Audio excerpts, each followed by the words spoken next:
Live from downtown Detroit, Local 4 News at noon starts now. Good Monday afternoon. We've been struggling to see that sunshine bust out, but it is on its way. And new at noon, the numbers are in, and it appears the auto industry experienced some drops in sales last month. Plus, a woman suffering a gunshot wound manages to drive herself to a green light gas station, and a customer there comes to the rescue. That story is developing right now as investigators are looking into a suspicious fire that broke out inside the Roseberry Apartments on Detroit's east side. That fire starting earlier this morning. A woman claims that someone broke into her apartment, held her at gunpoint, and then set the apartment on fire. Thankfully, no one was hurt. The cause of the fire is still being investigated. And 3 people are recovering now after being shot early this morning on Detroit's west side. This all happened around 3:30 a.m. at a home on Hartwell Street. Detroit police tell us all of the victims suffered non-life-threatening injuries.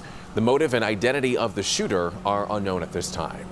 Well, one woman is in the hospital this afternoon after being shot and then saved by a Good Samaritan. This all happened just after midnight. Detroit police say the victim was shot near Tireman and the Southfield Freeway and then drove herself all the way to the Valero gas station at the corner of Southfield and Grand River. That's where a stranger came to her rescue. Let's go now to our Nick Monticelli, who's been following this story for us this afternoon. He joins us more about the investigation.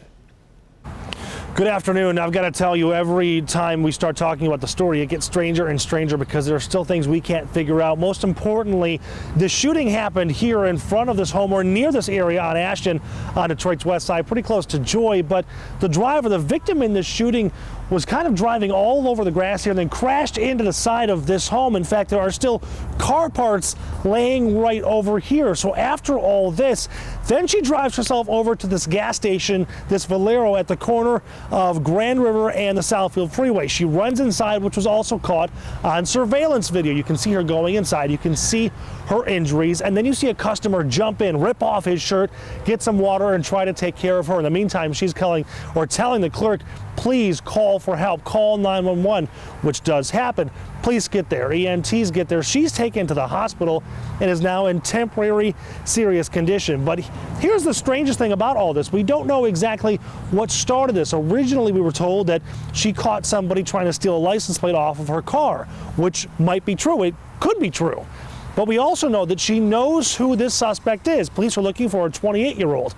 So they have some kind of relationship. So what was happening that they got into an argument, she got shot, she takes off, hits a home, and goes to a gas station for help. Very, very strange this Monday afternoon. She came through this way, hit the side of the house, went back out, she backed out some kind of way and went back this way and went up Ashton. So again, there are a lot of unanswered questions. Who is the suspect? We don't even know who the victim is right now, except that she is at Sinai Grace in temporary serious condition. And most importantly, what was going on that she got shot and then was almost apparently chased out of here? We're trying to find out those answers. On Detroit's west side, Nick Monticelli, Local 4. All right, everybody, it is July 3rd. Let's get a check of the weather. Meteorologist Brandon Rude joining me now as we gearing up for tomorrow, the 4th of July fireworks. But today, where's the sun at? Well, it's been a struggle, Evrod. It's been a little stationary front to our south that has been playing games with us and keeping the clouds, especially in our southern counties and areas along and south of I-94, including downtown Detroit. We have 74 degrees, 74 in Pontiac, even with abundant sunshine in some of our northern counties. Northeast winds are making it feel a little bit cooler. 75 right now in Monroe. Here's a look at some of those winds that we're seeing northeast. They're not real strong, but just enough to keep the humidity at bay and also keep us from getting too warm through the afternoon. Stubborn clouds, 74 degrees now, 77 at 2 o'clock. The best chances for showers will continue to be those areas seeing the clouds along and south of I-94. I don't see a whole lot of trouble as far as showers, but 80 degrees the afternoon high temperature for you. See this little pocket right here, right around downtown. It's Wayne County, Washtenaw, Monroe, right along 696, that line where we're starting to see fewer clouds north of 696. And some showers that are trying to track or trend in here, and we'll take a closer look at that. We'll take a look at your 4th of July forecast as well, but we've got you covered. Your local forecasters app has the radar, has all of the alerts, push alerts and warnings, anything you need to know right there in the palm of your hand. The local forecasters app is free in your app store, WDIV. Alrighty, Brendan, thank you. New at noon, a boil water advisory in effect for the city of East Point has been lifted. The advisory was issued Saturday morning after a power outage caused multiple water main breaks. But just about a half hour ago, the city of East Point says that the water is now safe to drink again.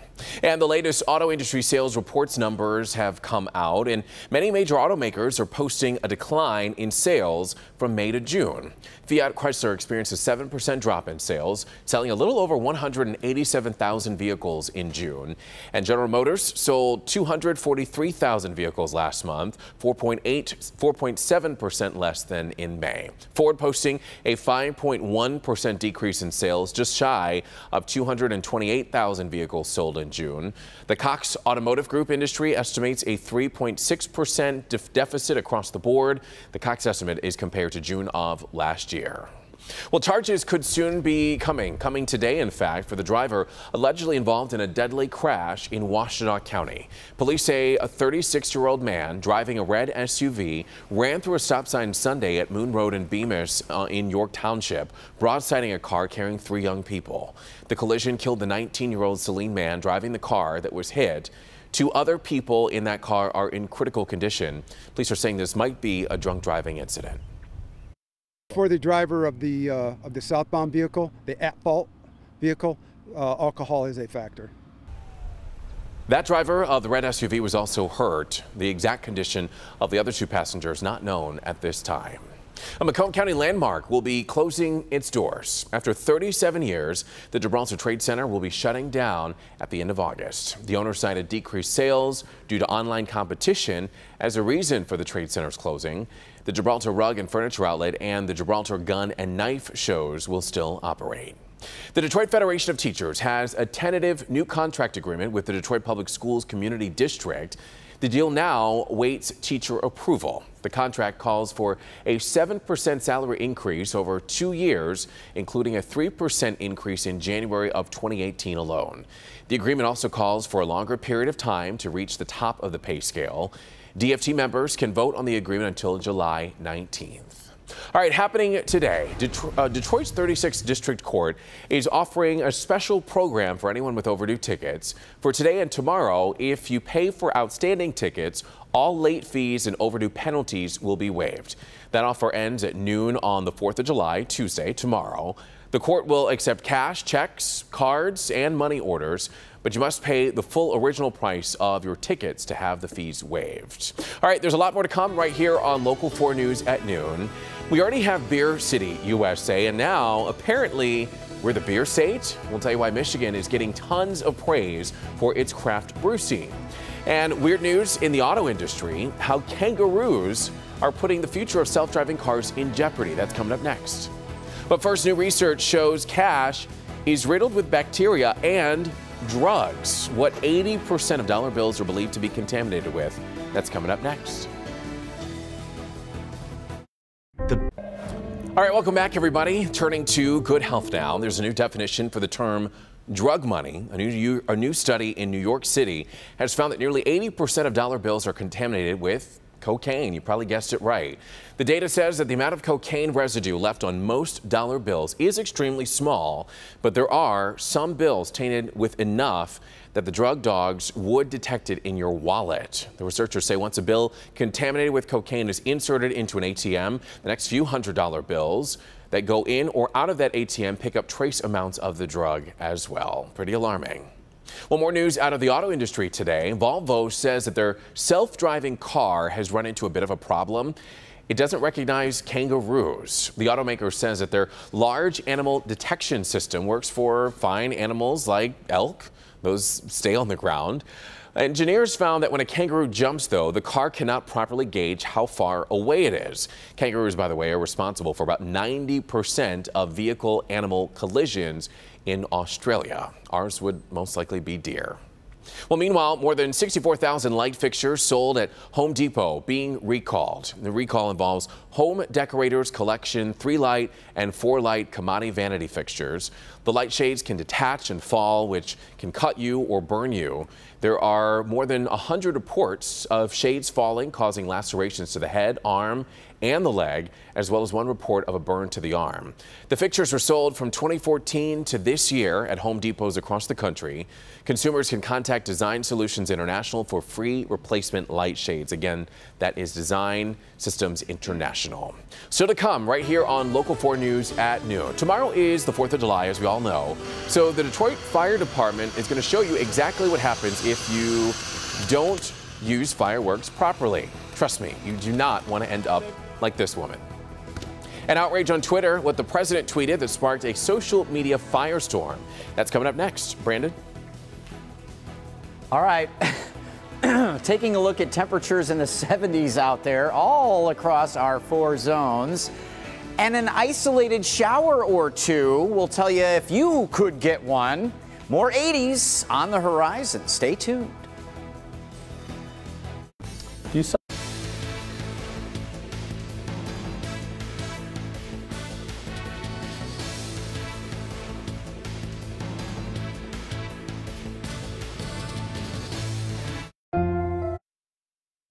All right, welcome back, everyone. Another Twitter firestorm for President Donald Trump. And it all started after he tweeted a video, this video, that shows him in an edited form beating up a man with a CNN logo over his face. CNN shot back, calling it, quote, a sad day when the President of the United States encourages violence against reporters. The president has not responded to criticism about this tweet. Not yet. Meanwhile, on Sunday, protesters in downtown Detroit were calling for President Trump's impeachment. Members of a group called the Metro Detroit Political Action Network held a rally and joined rallies around the country calling for his impeachment. They say that he's violated multiple constitutional statutes. And the results of a new Gallup daily tracking poll show that almost 60% of Americans disapprove of the job that President Trump is doing. The disapproval rating of 57% has dropped since June, when it stood at 60%. The Today Show this morning said, though, that his sort of efforts toward the media have led to a very low approval rating of the media as well. So he's working it out. I wonder if there's a poll for people to judge how they feel about us. Well, that's like 98% approval rating. And they're going to really like you now with no rain in the forecast for tomorrow. That's right. The 2% are the people that usually don't care for my forecast, but we do have a pretty good one. We're struggling with that sun, however. We certainly did expect by this time to have more of it, and we do have more on the way. But let's start with our Local 4 storm pins, and this is Big Daddy 1 over in Ypsilanti on Ford Lake, having a good old day there. I think this is over the weekend. Local 4 storm pins is an app. It's free. It's meant for mainly a social media approach to tracking storms, letting everybody know what's happening out there, so we encourage you to get it. 73 degrees with a northwest wind at about 3, and you can see, although the airport says cloudy skies, we do have some pockets of some hazy sun trying to work in there. And a shower or two, as anticipated in our south zone, coming through Hillsdale County here, and this one likely riding right along Route 12 here, Michigan Avenue through northern Lenawee County, maybe clipping right across southern Washtenaw, so our downriver communities as well. We'll keep an eye on this one. Right now, no lightning with that one, which is good news, but just keep an eye on how it progresses. The chances progress. 80 degrees with clouds thinning out as the main trend through the afternoon. But areas south of I-94 will see more cloud cover and rain chances. And that certainly does include folks that are going to be out boating on Lake Huron or in our south zone. Overnight, mostly clear, 59 degrees. The boating forecast again for today, Lake Erie, better chance for a couple of showers, but waves are not real high. The winds out of the north, 5 to 10. Does impact Lake Huron a little bit more with 1 to 2 foot chop, but Lake St. Clair less than a foot. Lake Erie should be a foot or less as well. And the satellite and radar picture shows the cloud cover that is looming right along Wayne County, Monroe, out into Washtenaw, and that shower that's coming through Coldwater, Hillsdale County there. A little stationary front is the culprit, and it is going to barely move, but move a little bit farther to the south and drag those clouds with it. But look at the model here at 4 o'clock, even in Wayne County, calls for a shower. Again, primarily along and south of I-94. I don't think we're going to see a lot of action here, but it's a stumble block in the middle of the afternoon for a few, especially our south zone. Best news of all is heading into tomorrow, 4th of July, wall-to-wall sunshine tomorrow. And Wednesday, we're going to start to feel the humidity creeping up a little bit. The winds shift direction. Today and tomorrow, more of a north or northeast wind, and that keeps the humidity down and temperatures down a little bit. But 84 on Wednesday, a little more muggy. Wednesday night, early Thursday, rain and thunder shower chances, and then another frontal system will come through Friday afternoon, bringing more storm chances. Evrod? All righty, Brandon, thank you. Just in time for the 4th of July, gas prices all across the state have dropped by 6 cents. The average statewide price at the pump, $2.29 per gallon. That's down from $2.35 last week. The average price in the city of Detroit is $2.33 per gallon. Well, the results are in from a Zimmer G Magazine's Best Beers in America survey, and a bunch of Michigan brews took the top spots. Can we get a drum roll? 7 of the top 50 beers, as well as the 2 of the top 25 breweries are right here in Michigan. Bell's Brewery took the #1 brewery spot, and Founders Brewing Company took the 2nd best. Additionally, 3 Michigan beers made the top 5 spots in the best beers list. The #1 U.S. beer, Bell's Two Hearted Ale, Founders Breakfast Stout taking 3rd place, and then #5 was Bell's Hop Slams. We've got a lot of good beer here in the city of Detroit and in Michigan. Coming up right here on Local 4 News at noon, just in time for the 4th of July fireworks, some do's and don'ts.